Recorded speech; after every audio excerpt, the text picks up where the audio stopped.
Assalamualaikum warahmatullahi wabarakatuh. Selamat bertemu dengan saya. Ini kita mulai dari perkenalan dulu ya. Nama saya Siti Maririn. Anda bisa memanggil saya dengan Bu Ririn. Kemudian alamat saya ini ada di Desa Wonokarto. Saya asli Wonokarto. Kemudian rumah saya ada di dekat Masjid Wonokarto itu. Kemudian untuk keluarga saya memiliki 2 anak. Yang pertama ini sudah SMP kelas 3 ini, kemudian yang satunya SD kelas 4. Itu perkenalan dari saya. Dan alhamdulillah sekali saya sangat senang bisa bertemu Anda walaupun pada situasi seperti saat ini. Untuk himbauan ini saya sangat berharap Anda tetap memakai masker dan selalu menjaga kesehatan, selalu mematuhi protokol kesehatan, sering cuci tangan dan makan makanan yang bergizi. Baiklah anak-anak, mari kita mulai pelajaran seni budaya ya untuk kelas 10. Ini bukunya seperti ini. Tentunya Anda juga sudah pinjam di perpustakaan. Kita mulai pada bab yang pertama, yaitu tentang berkarya seni rupa 2 dimensi. Kita lihat pada halaman 1 ya tentang berkarya seni rupa 2 dimensi. Itu kan ada peta materinya.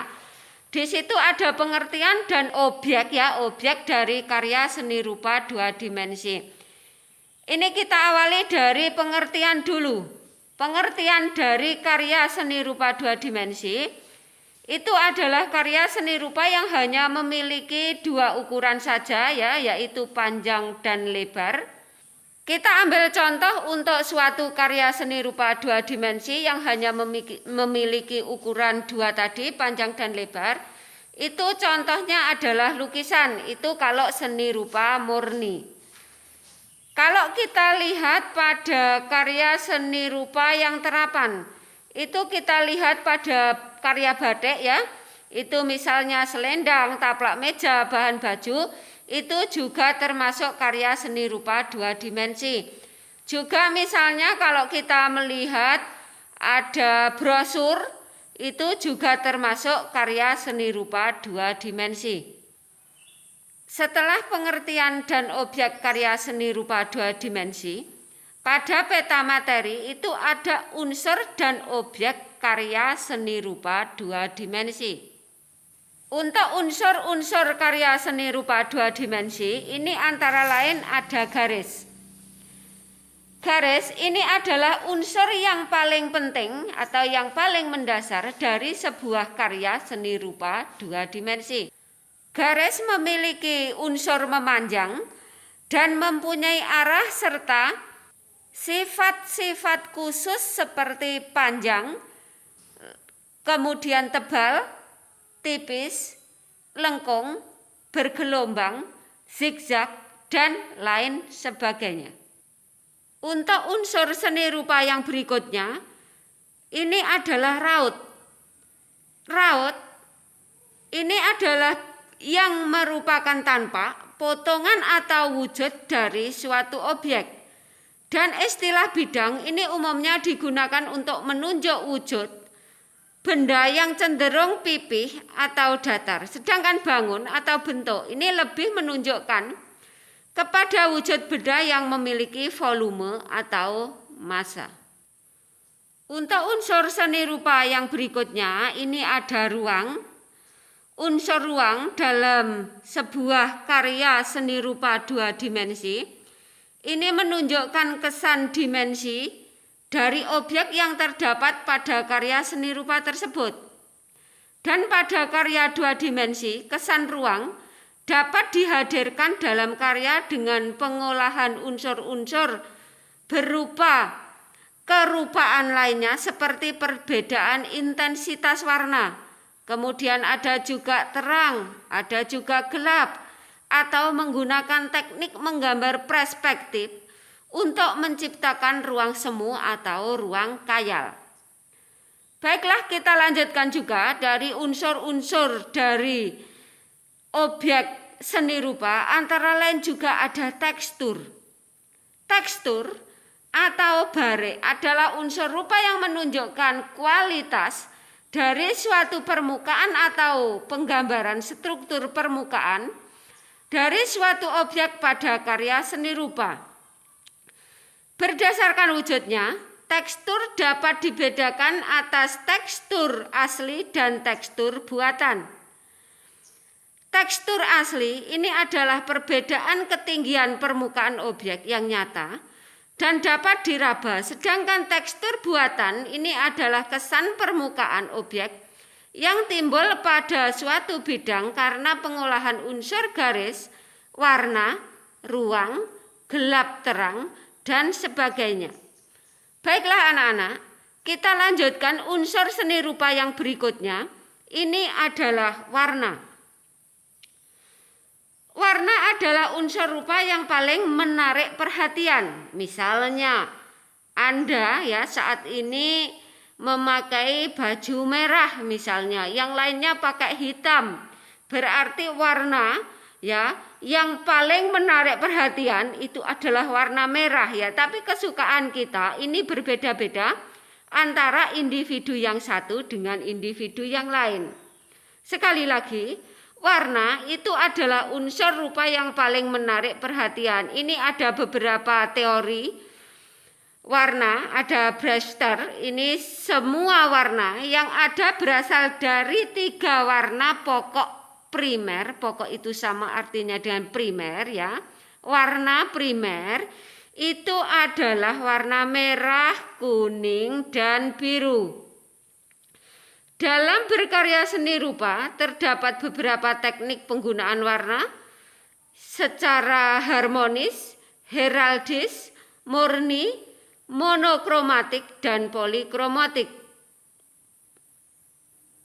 Baiklah anak-anak, kita lanjutkan untuk unsur-unsur seni rupa yang berikutnya, yaitu tentang gelap terang.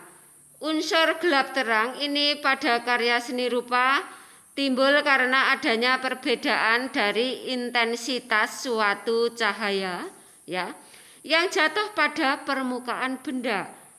Perbedaan ini menyebabkan munculnya tingkat nada warna yang berbeda.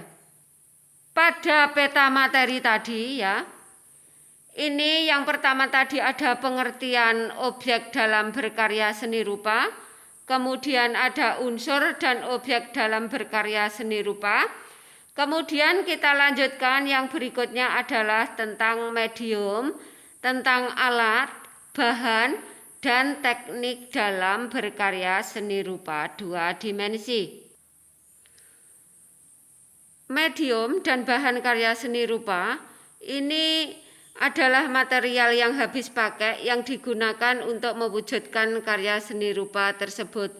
Untuk contohnya ini untuk medium berkarya seni rupa 2 dimensi ini adalah seperti cat, baik itu cat minyak atau cat air, kemudian pensil itu juga termasuk medium dalam berkarya seni rupa 2 dimensi. Yang berikutnya ini adalah alat berkarya seni rupa 2 dimensi. Alat untuk berkarya seni rupa ini sangat banyak ragam dan jenisnya. Kemudian alat-alat tulis, misalnya alat gambar, ini adalah peralatan yang digunakan dalam proses pembuatan. Hampir seluruh jenis karya seni rupa, terutama saat membuat rancangan, karya seni tersebut ini menggunakan alat-alat tulis. Kita lanjutkan tentang teknik berkarya seni rupa. Dalam membuat karya seni rupa murni atau terapan dibutuhkan keterampilan teknis menggunakan alat dan pengolahan bahan untuk mewujudkan objek pada bidang garap. Misalnya, kita untuk menentukan objek dalam karya lukisan, ini seorang perupa atau seorang pelukis ya, ini dituntut menguasai, mempunyai keterampilan teknik ya, dalam menggunakan misalnya kuas, kemudian mengolah bahan misalnya cat ya, kemudian pada kanvas atau medium. Anak-anak, tadi pada peta materi itu ada pengertian dan objek dalam berkarya seni rupa 2 dimensi. Kemudian ada unsur dan objek dalam karya seni rupa 2 dimensi. Kemudian ada medium yang meliputi alat, bahan, teknik berkarya seni rupa 2 dimensi. Dan yang berikutnya adalah proses berkarya seni rupa 2 dimensi. Untuk proses berkarya seni rupa 2 dimensi ini tidak bisa tercipta dengan sendirinya. Pembuatan karya seni rupa 2 dimensi ini dilakukan melalui sebuah proses secara bertahap. Tahapan dalam berkarya ini berbeda antara satu jenis karya dengan jenis karya lainnya, mengikuti karakteristik bahan ya, kemudian tekniknya, kemudian alatnya, kemudian mediumnya yang digunakan untuk mewujudkan karya seni rupa tersebut. Anak-anakku kelas 10 yang sangat saya cintai, itu sedikit materi ya, materi tentang berkarya seni rupa 2 dimensi. Berhubung ini musim pandemi ya, ini ada pandemi virus corona, ini tugas dari saya ya, ini membuat sebuah karya seni rupa 2 dimensi, membuat tugas poster ya. Ini individu, tugasnya individu. Temanya ini juga pencegahan terhadap virus corona. Ini untuk bahannya, ini kertas, dan untuk pewarnaannya itu seadanya saja. Ini tinggal kreativitas kalian, misalnya Anda yang memiliki pewarna, entah itu pensil, kemudian cat air, boleh digunakan. Kalau misalnya saya tidak punya apa-apa Bu, punya saya cuman pensil, misalnya seperti itu, juga tidak apa-apa.